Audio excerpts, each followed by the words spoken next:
j'accueille sur l'antenne Guillaume Pellet-Bourgeois. Comment vas-tu? Ben, ça va très bien, merci. Et toi? Ah bah grosse pêche. Ah bah voilà. J'ai touché le fond il y a 15-17 jours et depuis je remonte mais loin, loin. Alors, ouais, non D'accord. mais bah, et je le partage, je sais pas si vous nous regardez depuis le début. Bah il y a des jours je disais là c'est pas la fête mais quand même on a dit on est ensemble jusqu'à la fin du confinement. On sait pas encore ce que ça veut dire la fin, donc on verra. Mais on est là. De toute façon là on tient on est là. Bon. Aujourd'hui, toi tu veux nous donner des astuces pour coacher notre cerveau. Et Qu'est-ce que tu veux partager avec nous? Quelles astuces tu aurais à nous donner? moi, aujourd'hui, j'ai envie de vous parler des objectifs SMART. C'est quelque chose qu'on entend souvent dans l'entreprise ou sur LinkedIn. Et c'est vrai que voilà, c'est quelque chose qui, je pense, peut vous aider pendant ce confinement.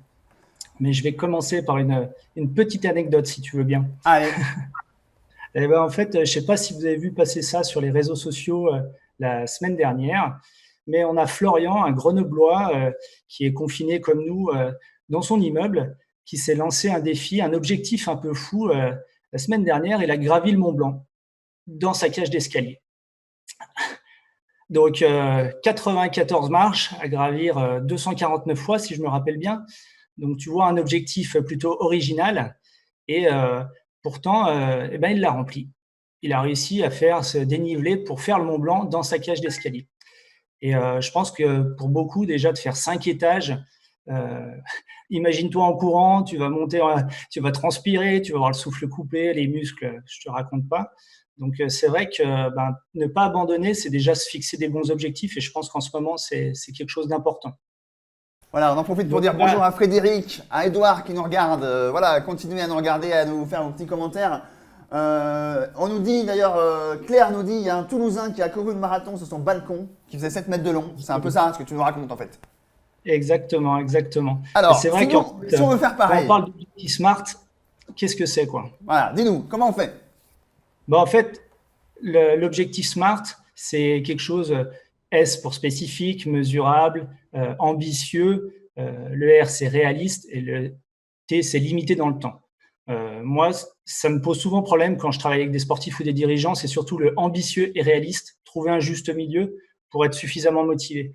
Parce que si on fait un objectif trop facile, on est souvent sur quelque chose où voilà, ben, il n'y a pas d'enjeu et puis on va se retrouver à être voilà, rapidement abandonné de la même façon que bah, si on se fixe un objectif trop haut, on est quand même sur quelque chose où la, on se donne une bonne image de nous-mêmes, mais c'est un peu de la poudre aux yeux. Donc aujourd'hui, en 120 secondes, je vais essayer de respecter mon timing, c'est de vous dire comment rendre concret cet objectif SMART. Donc moi, si Allez, j'ai un allons-y. conseil à vous donner, un objectif qui est difficile mais atteignable, c'est quelque chose qui est émotionnellement significatif. C'est un défi qui doit être émotionnellement significatif. Parce que dans le cerveau, en fait, quand on se fixe un objectif, il y a deux parties qui vont travailler. Il y a le lobe frontal devant, planification et résolution de problèmes, c'est ici que ça se passe. Mais il y a aussi l'amygdale, et c'est elle qui a un rôle très important. C'est un travail d'équipe, mais c'est elle qui a un rôle très important dans le système limbique. C'est au niveau des émotions parce qu'elle reconnaît et elle évalue la valeur émotionnelle de votre objectif. Et ça, c'est super important parce que plus ça aura de valeur, plus vous aurez votre attention qui sera dirigée sur cet objectif-là. Et donc, moi, c'est vrai que je conseille vraiment de se poser une question quand vous allez avoir trouvé votre objectif SMART, c'est euh, qu'est-ce que je vais ressentir émotionnellement si je réussis cet objectif? Qu'est-ce qui va se passer émotionnellement? Et au début, on peut se dire, ben, ça va être rien, ou ça va être juste un soulagement, une satisfaction, aller un petit peu peut-être de joie, de bonheur, et aller au top du top de l'euphorie. Et plus cet objectif il est émotionnellement fort, plus votre cerveau il va vous aider à atteindre cet objectif. Voilà ma petite astuce. Allez, donc quelque part, tu nous invites aujourd'hui à analyser nos challenges actuels et peut-être à se dire, bah, qu'est-ce que ça me fait? Voilà, et à réévaluer dans les deux sens hein, d'ailleurs, il n'y a pas de mal là. Puis anticiper, essayer de regarder un petit peu qu'est-ce que ça va me faire si je le réussis. Et je pense que souvent, on oublie cette partie émotionnelle. On n'est que sur des objectifs dans le raisonnement. On se planifie des choses très carrées, très rationnelles. Mais je pense que si on veut vraiment persévérer, être motivé, et puis aussi, ça permet de gérer son stress, des bons objectifs, et ben, c'est de se fixer des objectifs qui nous donnent envie, qui nous donneront une émotion positive.